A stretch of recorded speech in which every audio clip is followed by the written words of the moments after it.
সকলোৰে কি খবৰ? পুনৰবাৰ আহিলোঁ মই চাপৰিলৈ। চাব পাৰে এইটো আমাৰ টঙিটো। তাৰপিছতে এইখন হ'ল মোৰ বাইক আহিলোঁ। বাইক লৈ আহিলোঁ। বাইকৰ একদম মানে এনেকুৱা লেতেৰা হৈ আছে নহয়। ইয়াক পুৰা একদম ৱাশ্বিং এটা কৰাম বাৰু। ইমানেই লেতেৰা হৈ আছে যে কম কি আৰু চাওক গাইছ।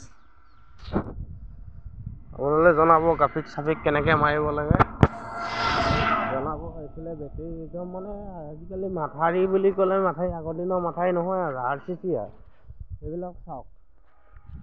মোৰ বাইকখন বহুত লেতেৰা হৈ গৈছে দিনে দিনে, মানে একদম মানে বেয়া লাগিছে।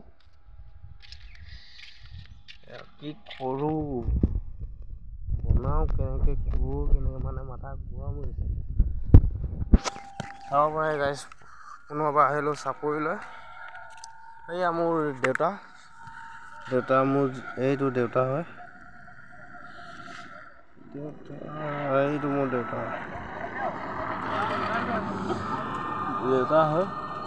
চেপাৰ পৰা মাছ উলিয়াই দি আছে।